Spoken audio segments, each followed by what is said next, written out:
इतिहास साक्षी है कि पुण्य भूमि भारत की गाथा भारत की अस्मिता, गौरव और राष्ट्रीय स्वाभिमान के लिए विदेशी आक्रांताओं से संघर्ष की महान गाथा है। बर्बर आक्रांताओं ने भारत की आत्मा पर चोट करने और भारत का अपमान करने के लिए हमारी संस्कृति और आस्था के केंद्रों को ध्वस्त किया। सोमनाथ, काशी, मथुरा और अयोध्या के मंदिरों का तोड़ा जाना आज भी भारत की स्मृतियों में जीवित है। सन 1528 में अयोध्या में भगवान श्री राम के मंदिर का मुगल आक्रांता बाबर द्वारा तोड़ा जाना ऐसी ही एक अक्षम्य घटना थी जिसने सीधे भारत के सम्मान और आत्मा पर चोट की थी। कारण साफ था, अयोध्या के श्री राम के मंदिर पर आक्रमण भारत की आत्मा पर आक्रमण था। जहां हर भारतीय के रोम रोम में राम बसते हैं, वह भारत यह अपमान कैसे सहता। राम मंदिर पर आक्रमण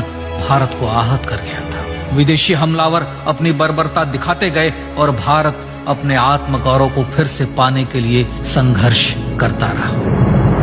भारत रामलला के जन्म स्थान पर बाबर के नाम पर बने एक ढांचे को देखता और उसे हटाने का संकल्प लेकर शक्ति संजोया करता।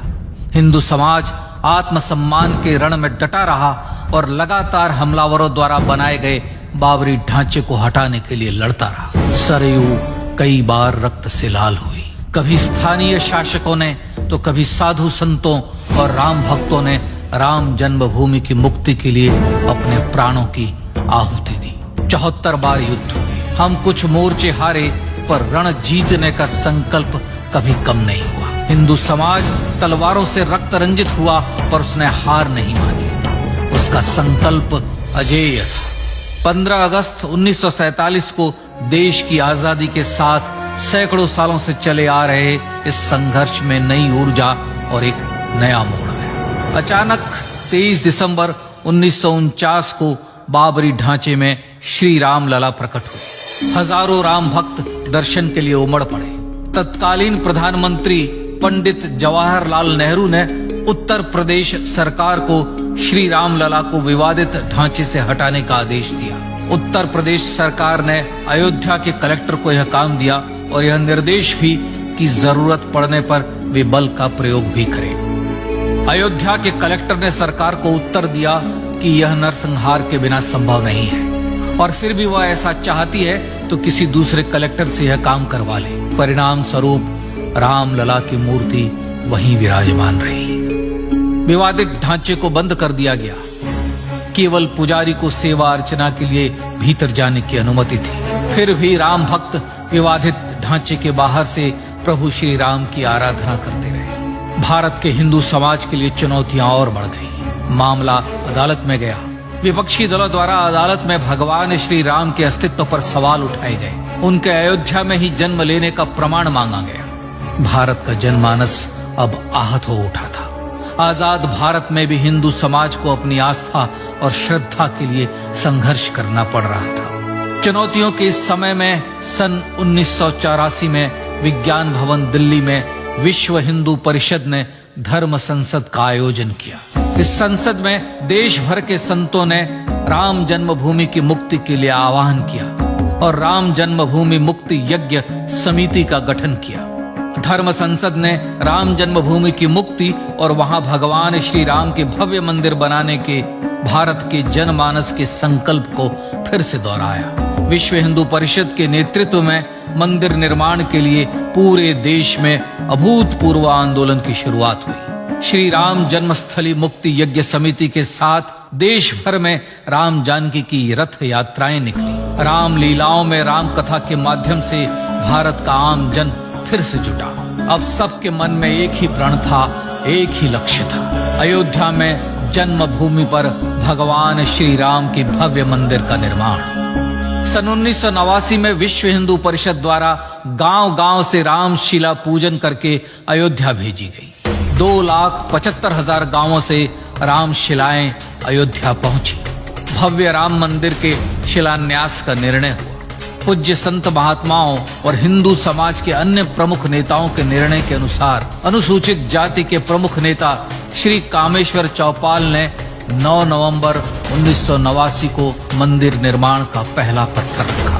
राम जन्मभूमि पर मंदिर निर्माण के लक्ष्य की पूर्ति के लिए सन 1990 में सोमनाथ से अयोध्या के लिए श्री लाल कृष्ण आडवाणी ने रथ यात्रा की शुरुआत की। देश में जन भावनाओं का ज्वार उमड़ने लगा। श्री लाल कृष्ण आडवाणी के रथ यात्रा के साथ साथ मंदिर के लिए जन समर्थन बढ़ने लगा और छद्म सेकुलरवाद बेनकाब होने लगा। इस जन आंदोलन को रोकने की तमाम कोशिशें हुई पर सब व्यर्थ हुई। विश्व हिंदू परिषद ने देशवासियों से अयोध्या में जन्मभूमि पर मंदिर निर्माण के लिए 30 अक्टूबर और 1 नवंबर 1990 को कार सेवा का आह्वान किया। परिणाम स्वरूप लाखों राम भक्त कार सेवा के लिए देश के कोने कोने से अयोध्या आए। इससे देश की एकात्मता का विराट दर्शन हुआ। कार सेवकों को रोकने के लिए उत्तर प्रदेश के तत्कालीन मुख्यमंत्री श्री मुलायम सिंह यादव ने अयोध्या में परिंदे को भी पर न मारने देने की घोषणा की। स्थितियां गंभीर हो गई। अयोध्या से 100 200 किलोमीटर दूर रेलगाड़ियां रोक दी गई। अयोध्या युद्ध भूमि बना दी गई। मार्ग बंद, रेल बंद, चप्पे चप्पे पर पुलिस। अयोध्या सैनिक छावनी में बदल गई। राम नाम पर ऐसी पाबंदी कि अर्थी ले जा रहे लोगों तक को रोका गया, क्योंकि वे राम नाम सत्य कह रहे थे। लेकिन सैकड़ों किलोमीटर की यात्रा कर कार सेवक अयोध्या पहुंचने लगे। राम के गीत गाते, होठों पर हंसी और पांव में छाले लिए राम काज के लिए राम भक्त देश विदेश से अयोध्या पहुंच ही गए। कार सेवकों पर गोलियां चली। अनेक कार सेवक शहीद हुए। आजाद भारत में जन्मभूमि पर राम मंदिर के लिए कार सेवकों ने फिर एक बार अपना बलिदान दिया, पर कार सेवकों ने विवादित ढांचे पर भगवा फहरा ही दिया और इस तरह कार सेवा सफल हुई। श्री राम जन्मभूमि आंदोलन ने भारत की सुप्त आत्मा को झकझोर कर जगा दिया था। विश्व हिंदू परिषद ने फिर एक बार 6 दिसंबर 1992 को कार सेवा का आह्वान किया। राम भक्तों को कार सेवा करने देने के लिए अदालत में प्रार्थना की गई, पर अदालत ने कोई निर्णय नहीं दिया। परिणाम स्वरूप बौद्ध, जैन, सिख, स्वामीनारायण संप्रदाय, गायत्री परिवार, हर पंथ मत विचार के हिंदू एकत्र हो गए। छूत अछूत का भेद मिटा, जाति की पहचान मिटी। हम सब हिंदू, हम सब सिंधु बन गए। राम सिंधु में ज्वार उठा और देखते ही देखते 6 दिसंबर 1992 को श्री राम जन्मभूमि से बाबरी ढांचा सदा के लिए हट गया।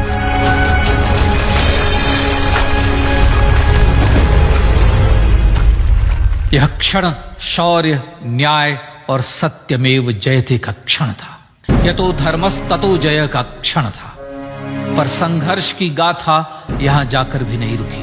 छद्म सेकुलरवादियों द्वारा भारत और भगवान श्री राम के इतिहास को झुठलाने के लिए अदालतों में चुनौतियों का सिलसिला चलता रहा, जो 1950 से चल रहा था। हिंदू सिखों के बीच से गुजरते हुए भगवान श्री राम का दर्शन करने के लिए विवश थे। यह स्थिति थी आजाद भारत में श्री राम और राम भक्तों की। पर सत्य को तो जीतना ही था।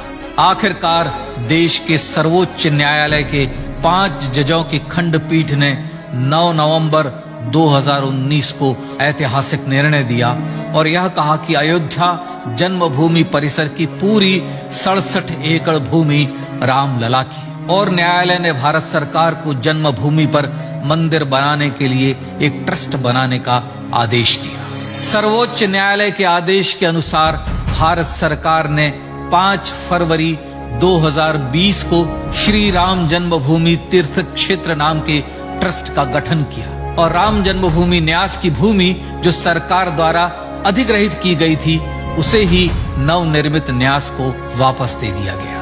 5 अगस्त 2020 को भारत के प्रधानमंत्री श्री नरेंद्र मोदी ने श्री राम जन्मभूमि तीर्थ क्षेत्र के अध्यक्ष पूज्य महंत नृत्य गोपाल दास, राष्ट्रीय स्वयंसेवक संघ के पूज्य सरसंघ चालक डॉक्टर मोहन भागवत एवं उत्तर प्रदेश के मुख्यमंत्री श्री योगी आदित्यनाथ की उपस्थिति में श्री राम जन्मभूमि पर भगवान श्री राम के भव्य मंदिर के लिए भूमि पूजन कर निर्माण कार्य का शुभारंभ किया। इस तरह लगभग 500 वर्षों से राम जन्मभूमि की मुक्ति के संघर्ष का पटाक्षेप हुआ।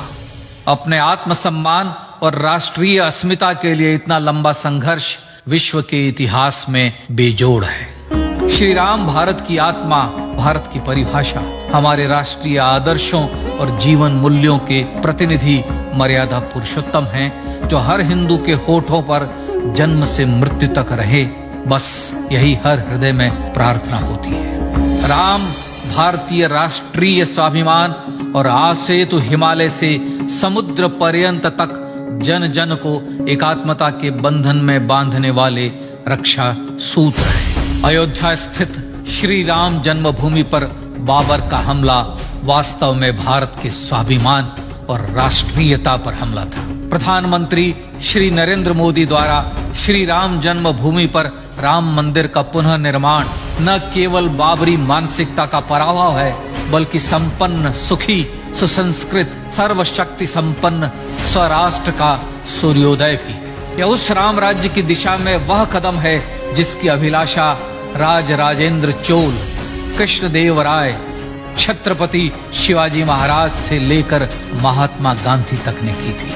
अयोध्या में जन्मभूमि पर भगवान श्री राम का मंदिर न सिर्फ राष्ट्रीय गौरव होगा, बल्कि वह श्री राम के आदर्शों का राष्ट्र मंदिर होगा। अब वह महान संकल्प पूरा होने जा रहा है। आइए इस राम यज्ञ, राष्ट्र यज्ञ में जिन ज्ञात और अज्ञात भारतीयों ने अपनी आत्माहुति दी है, उनका पुण्य स्मरण कर उन्हें श्रद्धांजलि दी।